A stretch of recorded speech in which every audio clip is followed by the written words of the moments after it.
अस्सलाम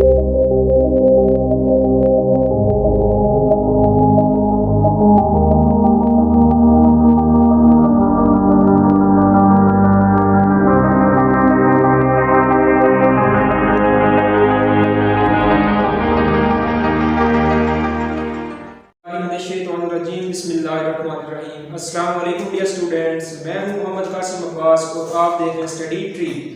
स्टूडेंट्स, आज मैं आपके लिए लेकर आया हूं 10th class mathematics chapter number 1 quadratic equation. जैसा कि आप देख रहे होंगे, आज हम डिस्कस करने वाले क्वाड्रेटिक इक्वेशन को। तो मैं कोशिश करूंगा कि मैं आपको समझा सकूं और आप समझ सकें। तो स्टार्ट करते हैं जी बगैर वक्त ज़ाया किए। तो स्टूडेंट्स, फर्स्ट ऑफ ऑल आपको ये जानना जरूरी है कि क्वाड्रेटिक इक्वेशन है क्या और इसको डील कैसे करना है। तो आप देख रहे हैं यहाँ मैंने एक इक्वेशन लिखी है आपके सामने, ax² + bx + c। तो ये क्वाड्रेटिक इक्वेशन की एक स्टैंडर्ड फॉर्म है और जो पहला क्वेश्चन है वो इसी पर बेस करता है। तो इसको सॉल्व करने से पहले हमें इसके अंदर कुछ कंडीशंस हैं, उसको जानना जरूरी है। तो आइए स्टार्ट करते हैं। स्टूडेंट्स, यहाँ आप देख रहे हैं x² के साथ a, x के साथ b और एक c जो कि कांस्टेंट अज्यूम किया जाता है। आपको लिखा नजर आ रहा होगा। मैं ये बता दूं, यहाँ पर a, b और जो c है ये हमारे रियल नंबर्स हैं। ये कुछ भी हो सकते हैं, 2, 3, 4 एटसेट्रा एटसेट्रा। और इसकी जो कुछ कंडीशंस हैं उन्हें भी जानना जरूरी है। वो कंडीशंस हमारी क्या है? एक कंडीशन जो पहले से बड़ा लगाने वाइटल रोल प्ले करती है आपकी क्वाड्रेटिक इक्वेशन में, x² के साथ लिखा ये कोफिशिएंट a।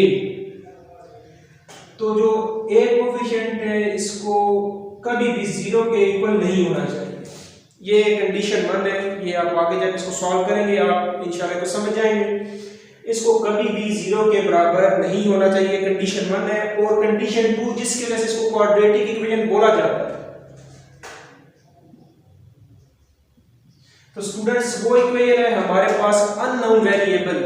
अननोन वेरिएबल इस इक्वेशन में हमारे पास x है। तो इसकी जो हायर डिग्री है वो हमेशा 2 होनी चाहिए।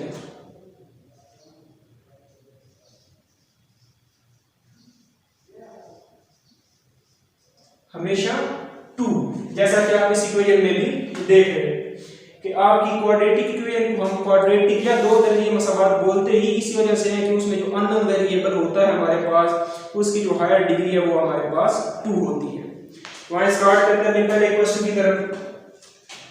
Right the equation in standard form. आपने इस इक्वेशन को जो गिवन है आपके पास, इसको स्टैंडर्ड फॉर्म में लेकर आना है। मतलब आपको इस फॉर्म में लेकर आना होगा।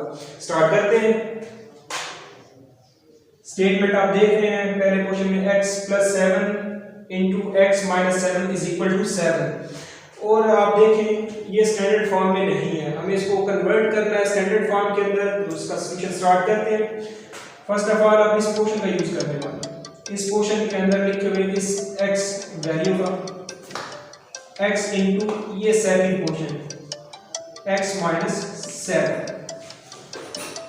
फिर इस पहले क्वेश्चन में लिखे इस कांस्टेंट वैल्यू जो कि 7 है। तो आप देखें इसके साथ जो साइन है प्लस उसे लिखेंगे और साथ अगेन सेकंड क्वेश्चन x - 3 = 7। तो बेसिकली आप प्रोडक्ट लेने वाले हैं इनका, इनको मल्टीप्लाई करने के बाद इनको सिंपलीफाई करेंगे और सिंपलीफाई करने के बाद आप इसको अपनी स्टैंडर्ड फॉर्म के अंदर लेकर जाएंगे। तो जब स्टूडेंट्स मैं इस x को अंदर मल्टीप्लाई करवाऊंगा, x * x²। अब यहाँ देखें कोई साइन नहीं है हमारे पास। और हम ये जानते हैं, बेसिक हम क्लासेस में पढ़ चुके हैं, जब किसी भी डिजिट के साथ या किसी वेरिएबल के साथ कोई साइन ना हो तो वहां पर पॉजिटिव साइन होता है। यहाँ पॉजिटिव साइन है और इस दूसरे पोर्शन जो डिजिट है हमारे पास 3 से, तो माइनस नेगेटिव साइन है। Plus minus x * 3x। ये हमारा क्वेश्चन कंप्लीट हुआ। अब चलते हैं अपने सेकंड क्वेश्चन की तरफ। अब इस +7 को हमने अंदर मल्टीप्लाई करवाना है। तो 7 * x, यहाँ पर भी पॉजिटिव है, यहाँ पर भी पॉजिटिव साइन है, पॉजिटिव या प्लस हमारे पास प्लस बनेगा। 7 * x 7x plus minus minus 7 3, तो दोनों को मल्टीप्लाई करवाएं 7 3 हमारे पास बनता है 21 इज इक्वल टू 7। ये हमारे पास दूसरा स्टेप है। अब देखिए इसको सिंप्लीफाई करें।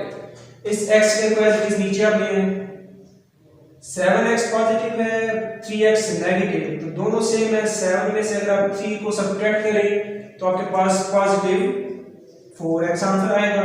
इस -21 को आप यही एज इट इज लिखेंगे और इस 7 जो कि आपके पास राइट हैंड साइड पर है, इसे आप उठाकर लेफ्ट हैंड साइड पर ले तो ये अपना साइन कन्वेंशन चेंज करेगा, पॉजिटिव से ये चला जाएगा नेगेटिव।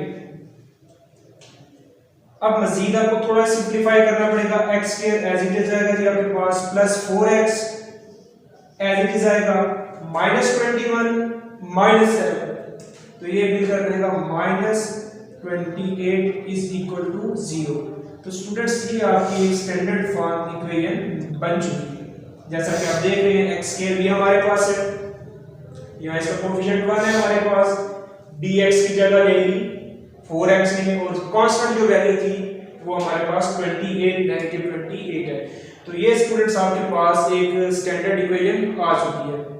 मैं उम्मीद करता हूँ आपको समझ आई होगी। मजीद ऐसी वीडियोस देखने के लिए हमारे चैनल को सब्सक्राइब करें और बेल आइकन को प्रेस करना मत भूलिएगा ताकि सारी वीडियोस एट टाइम आपके पास पहुंचती रहे। मुझे दें इजाज़त, अल्लाह हाफ़िज़।